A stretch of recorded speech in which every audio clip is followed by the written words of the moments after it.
네, 하나님의 말씀은 히브리서 10장 1절로 7절 말씀이 되겠습니다. 10장 1절로 7절 말씀. 지난주에 함께 나눈 말씀은 영원한 기업의 약속을 얻으려면 어떻게 해야 되느냐 였더랬죠. 영원한 기업, 천국 기업의 약속을 얻으려면 어떻게? 첫 번째, 약속 따라, 언약 따라 피로써 정결케 되어야만 기업의 약속을 얻을 수가 있다 그랬습니다. 새 언약이건 옛 언약이건 결국은 정결케 되는데 피로써 정결케 되어야만 얻을 수가 있다. 두 번째, 근데 바로 이 피는 짐승의 피가 아니라 그리스도의 피라야만 된다 그랬습니다. 그리고 세 번째, 그럼 그리스도의 피로 정결케 된 사람들은 바라는 것, 그리스도를 바라는 자가 되는 것이죠. 그래서 그리스도의 피로 죄 씻음 받고 그리고 산 자는 그리스도를 바라게 되는 것. 그렇게 되면 결국은 기업의 약속을 얻게 된다 그랬습니다. 자, 그럼 오늘은 무슨 말씀이냐? 오늘은 그리스도를 바라야 할 이유가 뭐냐가 되겠습니다. 자, 그렇게 하시고 1절 말씀.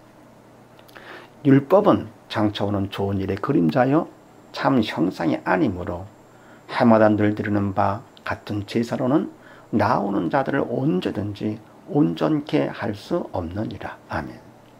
율법은 장차오는, 율법 다음에 오는 이지요. 좋은 일의 그림자여 참 형상이 아니므로, 그러니까 율법은 그림자지 참 형상이 아니다. 그럼 누가 참 형상이냐? 좋은 일이 참 형상이지요. 그럼 좋은 일은 뭐냐? 좋은 일은 뭡니까? 우리가 죄 씻음을 온전히 받아가지고 온전히 정결케 되어서 그래서 죽음에서 벗어나 하나님의 자녀가 되는 것이 이게 바로 좋은 일이죠. 그런데 율법은 그림자지 참 형상이 아니다. 그래서 해마다 늘 드리는 바 같은 제사로는 나오는 자들을 언제든지 온전케 할 수 없느니라. 아멘.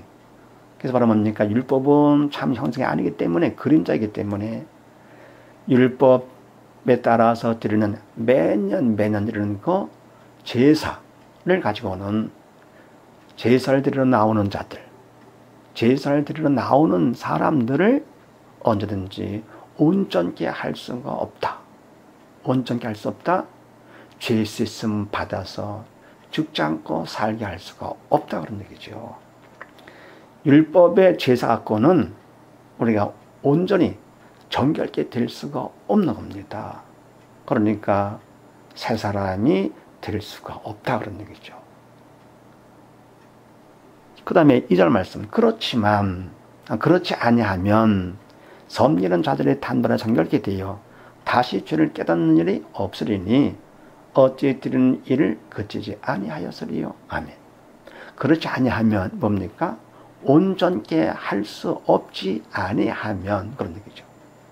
온전케 할 수 없지 아니하면 이 말은 온전케 할 수 있다면 율법의 제사가 나오는 자들 드리러 섬기는 자들을 온전케 할 수 있다면 그런 얘기죠. 그러면 섬기는 자들이 단번에 정결케 되겠죠. 정결케 되면 다시 죄를 깨달을 일이 없겠죠. 그러면 그다음 드리는 일을 그치겠죠. 그런데 온전케 할 수가 없기 때문에 섬기는 자들을 단번에 정결케 되어서 다시 죄를 깨닫는 일이 있기 때문에 제사를 자꾸 그치지 않고 드릴 수밖에 없다 그런 얘기입니다. 그래서 율법에 의한 제사는 섬기는 자들을 온전케 할 수가 없기 때문에 그래서 그리스도를 바라야 되는 것이다. 그리스도를 바라게 된다 그런 얘기죠. 그 다음 두 번째요.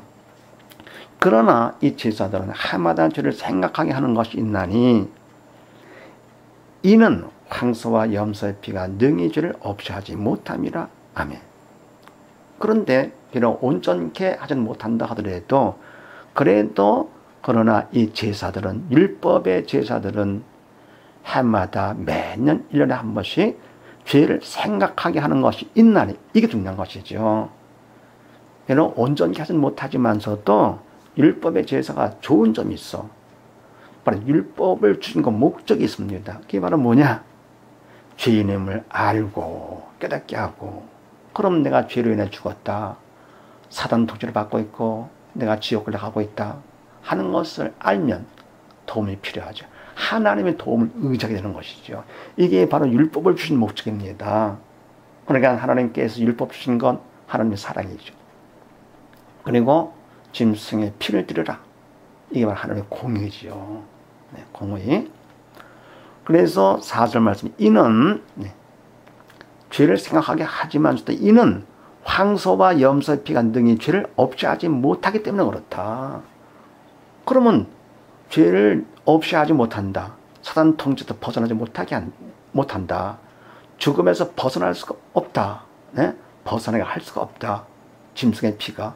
그렇다면 왜 이거를 하게 하셨느냐? 바로 이거죠. 율법의 제사를 통해서 매년 내가 죄인임을 깨달아 내가 죽었다는 사실을 먼저 알아야 하나님의 도움을 청할 수가 있는데, 짐승의 피는 원래 안 되는 겁니다.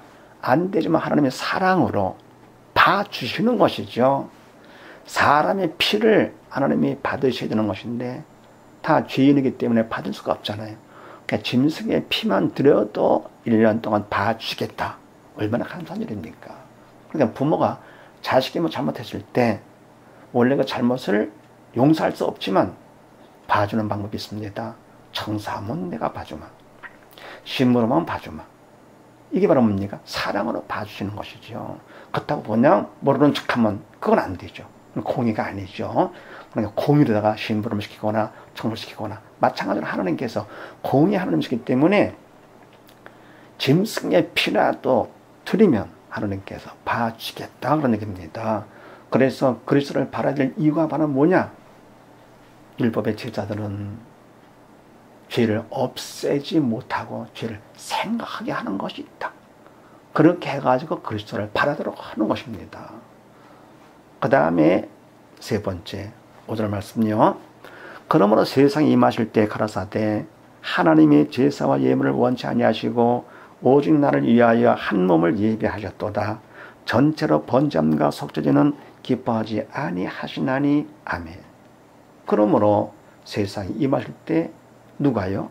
그리스도께서 세상에 임하실 때에 가르쳤대. 바로 이 말씀은 시편 40편에 나오는 말씀을 인용한 것입니다.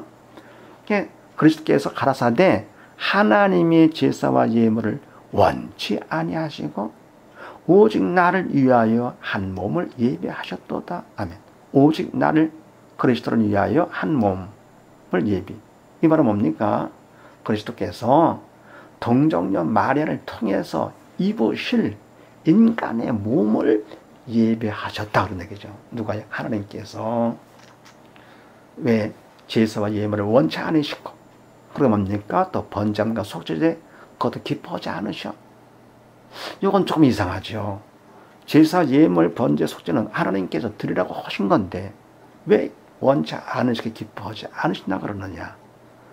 바로 원래 이것은요, 우리가 하나님 사랑에 감사해가지고 원래 짐승의 피가 고는 죄를 씻음받지 못하지만서도, 그러나 하나님 사랑에 감사해가지고 감사한 마음으로 제사를 드리고 예물을 드리고 감사한 마음으로 번제와 속죄를 드려야 되는 것인데, 인간들은 뭡니까? 제사 드린 것 자체로 만족하는 거죠. 예물 드린 것 그거로 만족하고, 그래서 하나님께서 원치 않으시고 기뻐하지 아니하신다 그런 얘기입니다. 드렸다고 온전히 죄씀 받는 것이 아닌데도 그걸 했다고 그걸 만족하는 거죠. 그래서 원치 않으시고 기뻐하지 않으신다 해서 우리가 뭡니까? 예배를 참석한다 하더라도 예배에 참석했다, 땜질식으로 했다고 그걸로 만족하는 것이, 그건 안 됩니다. 신령과 진정으로 드리는 예배, 마음으로 감사로 드리는 예배가 되는 것이죠. 한 주간 동안 죄악된 세상에 살면서도 그다 하나님께서 지켜주사 주일날 아버지 전에 나와서 예배를 드릴 수 있도록 해준 하나님의 보호심과 사랑에 감사로 제사를 드리는 것이죠. 감사로 제사를 드리는 자가 나를 영원하게 한다 그랬습니다. 그래서 신약의 제사는 하나님의 보호하심에 감사해서 교회에 나와서 감사로 축제가 되는 것이죠. 구약의 제사는 바로 뭡니까? 1년 동안 지은 죄를 갖다가 죄 갖고 와서 짐승의 피로 용서받고자 드리는데, 드릴 때 감사한 마음으로 드리는 것이죠. 짐승의 피를 드리면 하나님께서 사랑으로 나를 죄를 용서해 주신다는 그 마음으로 드리는 것, 그래야 하나님께서 원하시게 기뻐하시는 것인데, 그거 드린다 해도 또 온전히 죄쓰임 받는 건 아니잖아요. 그래서 그 다음에 7절 말씀에 이에 내가 말하기를, 그리스도께서 말씀하시기를 하나님이여 보시옵소서, 두루마리 책에 나를 가리켜 기록한 것과 같이 하나님의 뜻을 행하러 왔나이다 하시니라. 아멘. 하나님 뜻이 바로 뭡니까? 죽지 말고 사는 것이죠. 모든 죄 깨끗이 씻음받고 옛사람 벗고 새사람이 되는 것, 마귀의 종이 아니라 하나님의 자녀가 되는 것, 지옥길에서 벗어나서 천국으로 가는 것, 바로 이것이 하나님의 뜻이죠. 그 뜻을 누가 행할 수 있습니까? 주님만이 행하실 수가 있는 것이죠. 그래서 이 땅에 오실 때 주님께서는 십자가 돌아가시고자 오신 하나님 뜻에 순종하시면서 우리를 사랑하셔 오신 그 예수님, 순정의 예수님, 얼마나 감사한 일인가. 그런 예수님을 우리가 어때요? 바라야 되겠죠. 그래서 십자가 돌아가시고 부활 승천하신 다음에 다시 두 번째 나타날 텐데, 우리가 이 땅에 살면서 오직 바라는 것, 다시 오실 예수님을 바라는, 예수의 피로다 깨끗이 씻음 받은 자일수록 바라는 것은 주님 다시 오시는 것이죠. 이런 우리가 다 되십시다. 감사합니다.